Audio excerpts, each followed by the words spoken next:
بسم اللہ الرحمن الرحیم۔ السلام علیکم پیارے دوستو، آج میں آپ کو بتاؤں گا جشن عید میلاد النبی کا صحیح طریقہ۔ ہر نبی کا اللہ تعالیٰ نے خاص دن عطا فرمایا ہے، اس دن کی فضیلت اپنی جگہ آپ ہے۔ مثلاً جمعے کا دن حضرت آدم علیہ السلام کے لیے مخصوص ہفتے کا دن، حضرت موسیٰ علیہ السلام کے لیے مخصوص اتوار کا دن۔ اسی طرح ہمارے پیارے نبی حضرت محمد مصطفیٰ صلی اللہ علیہ وآلہ وسلم کے لیے پیر کا دن مخصوص کیا گیا۔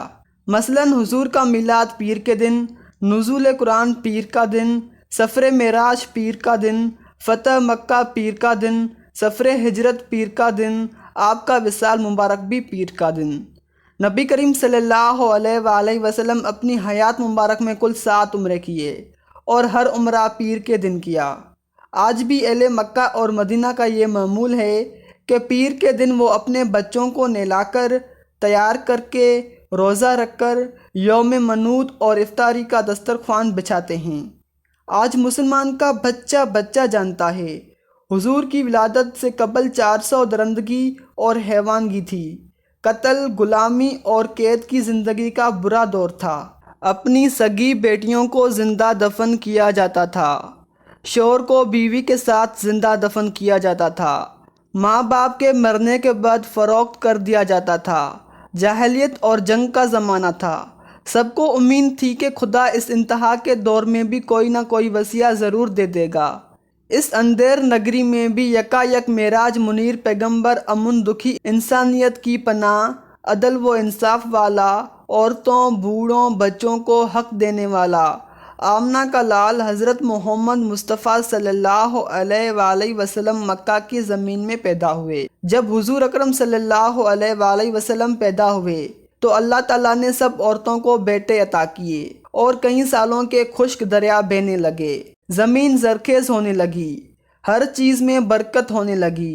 جشن عید میلاد النبی کا صحیح اور حقیقی طریقہ، کیونکہ آج کل فتن و فساد کا دور ہے، جشن عید میلاد النبی بہترین منانے کا طریقہ یہ ہے کہ حاضرین محفل باوضو ہو کر بیٹھیں، آغاز تلاوت پاک سے کریں اور حمد پڑھی جائے، نعت شریف کے ذریعے حضور اکرم صلی اللہ علیہ وآلہ وسلم کے شان میں ہدیہ عقیدت کے پھول نچھاور کریں، قرآن اور حدیث کے ذریعے حضور صلی اللہ علیہ وآلہ وسلم کی سیرت کو بیان کریں، درود سلام کے نذرانے پیش کریں، حضرت محمد مصطفیٰ صلی اللہ علیہ وآلہ وسلم کا دنیا میں آنے کا مقصد بیان کریں، حضور اکرم صلی اللہ علیہ وآلہ وسلم کی زندگی کو عملی طور پر اپنی زندگی میں شامل کریں، حضور کی سنت، حضور کی احادیث اور حضور کی پیروی کرنے کا عزم کریں، لوگوں کو کھانا کھلائیں اور نیک اعمال سر انجام دیں۔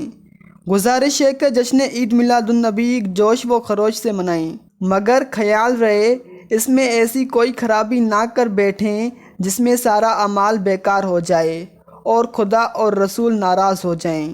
تو معزز ناظرین، میلاد چراغ کے لیے ہرگز بجلی چوری نہ کریں، زبردستی چندہ نہ لیں، میلاد کے لیے قرض نہ لیتے پھریں، لنگر اچھال کر ضائع نہ کریں، میلاد کریں لیکن دکھاوا نہ کریں، گلیاں اور سڑکیں بند نہ کریں، لوگوں کو تنگ نہ کریں، جھوٹی روایت اور قصے ہرگز بیان نہ کریں، اور صرف ربیع الاول میں ہی عاشق رسول نہ بنیں بلکہ سارا سال، ساری عمر ہی عاشق رسول بنیں اور اسلام پر عمل کریں۔ ہمیشہ میلاد کسی کو جلانے اور دل آزاری کرنے کے لیے نہ کریں بلکہ محبت کا نمونہ اپنائیں۔ ربیع الاول میں یہ سنہرے اعمال کریں اور کچھ نہ کچھ نفلی روزے رکھیں، بکثرت درود سلام پڑھیں، تلاوت قرآن پاک کا محمول بنائیں۔ معزز ناظرین، آج کی ویڈیو اپنے اختتام پر پہنچی۔ امید کرتا ہوں کہ آج کی ویڈیو کا مقصد آپ کو سمجھ آ گیا ہوگا۔ شکریہ۔